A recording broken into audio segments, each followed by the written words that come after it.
Kenja no Deshi wo Nanoru Kenja. L'histoire nous entraîne dans le quotidien de Sakimori Kagami, un joueur du VR MMORPG nommé Arc Earth Online, où il y incarne l'un des 9 grands sages, le mage Donbalf. Un soir, après que Kagami se soit endormi, il se réveille à l'intérieur du monde de son jeu. Cependant, il remarque que son personnage n'est pas son célèbre mage, mais une jeune fille. Ainsi, il va décider de comprendre pourquoi il a été transféré dans ce monde en se faisant passer pour l'élève de Donbalf. L'anime a pour genre action, aventure, comédie, drame, fantasy et pour thème autre monde.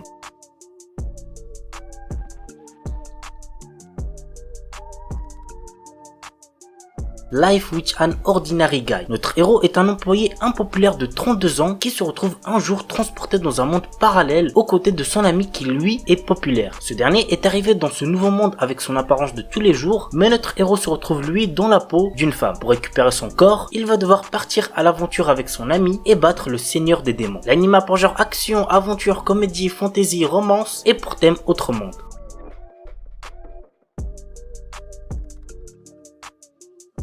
Shokei Shujo no Ikiru Mishi, The Lost Ones, sont des vagabonds venant du Japon qui atterrissent dans un autre monde. Personne ne sait comment ni pourquoi ils arrivent dans ce monde fantastique. La seule chose qui est certaine, c'est qu'ils apportent le désastre et la calamité sur leur chemin à cause des pouvoirs qui sommeillent en eux. Le devoir de les exterminer sans remords incombe à Menu, une jeune bourreau. Lorsqu'elle rencontre Akari, cela lui semble être un travail comme un autre jusqu'à ce qu'elle découvre qu'il est impossible de tuer cette fille. Et quand Menu se met à chercher un moyen de vaincre cette immortalité, Akari est plus qu'heureuse de la suivre. Ainsi commence un voyage qui changera Menu pour toujours. L'anime a pour genre action, aventure, fantasy, romance, shoujo AI et pour thème autre monde.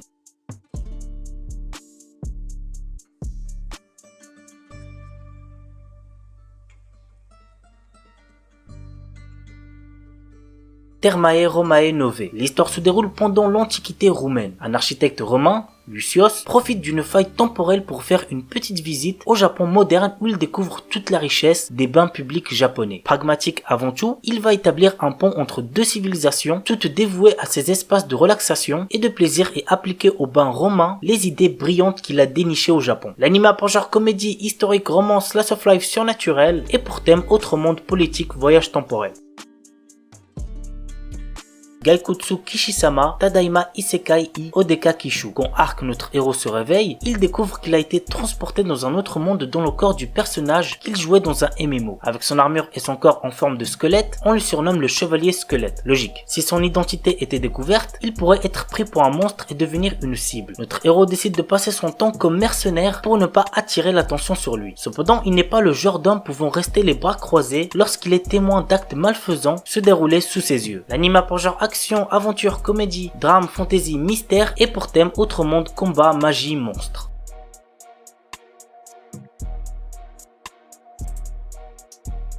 Akuyaku Reiju Nanu dit Last Boss Wukate Mimashita. Étant gravement malade, une jeune fille a passé la majeure partie de sa vie dans une chambre d'hôpital à jouer à des Otome Games pour passer le temps. Mais un jour, elle se retrouve dans la peau de Irène Lorraine d'Autriche, la méchante de l'un de ses jeux. Lors du banquet célébrant la fin du trimestre d'hiver de l'académie, Cédric Jeanne Ilmer, le prince héritier et ami d'enfance d'Irène, annule publiquement ses fiançailles avec elle et annonce qu'il est amoureux de Lilia Rainworth, la protagoniste du jeu. Consciente de l'avenir tragique qui l'attend et déterminée à le changer, la jeune fille décide de conquérir le roi démon, Claude Jean Elmer, le boss final du jeu ainsi que le demi-frère de Cédric en le faisant tomber amoureux d'elle. L'anime a pour genre comédie, fantasy, romance et pour thème autre monde, démon, réincarnation.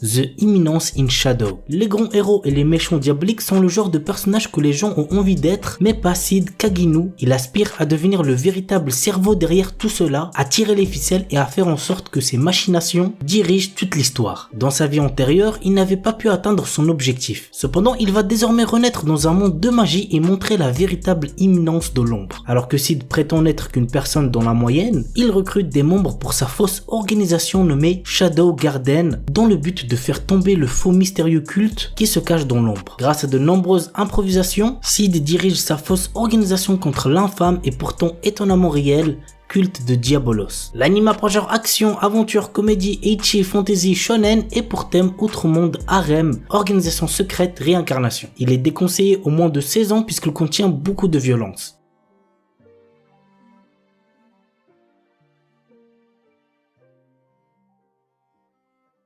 Tensai Uji no Akaji Koka Saisei Jutsu. Le prince Wayne est prêt à commettre une trahison. Pour pouvoir mener une vie tranquille, il décide de mettre son petit et faible pays aux enchères. Cependant, pour pouvoir réaliser son rêve, il va devoir faire face à son plus grand ennemi, son intelligence et son génie. En effet, avec ses très nombreuses victoires, il gagne de plus en plus la confiance du peuple, rendant encore plus difficile la réalisation de ses rêves. L'anime a pour genre aventure, comédie, fantasy, romance et pour thème autre monde, politique, royauté.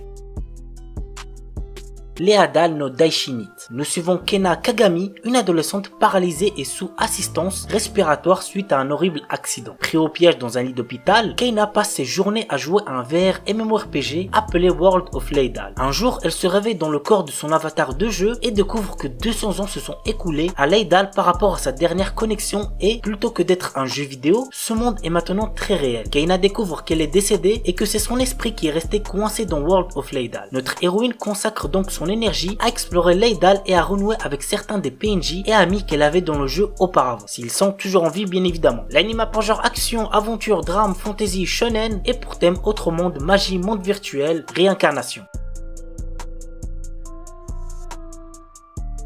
Shikakumon no Saikyu Kenja. Dans un monde fantastique, on appelle sages les combattants capables de contrôler les plus puissantes arcanes. Nous suivons le quotidien d'un sage qui recherche à toujours se surpasser pour devenir le plus fort. Il arriva à la conclusion que son corps de mortel était sa limite. Alors il scella son âme via une magie pour renaître dans un futur lointain. À son réveil, il découvre un tout nouveau monde dans lequel la magie est à son plus bas niveau. L'anime a pour genre action, aventure, comédie, fantasy, school life, shonen et pour thème harem, magie.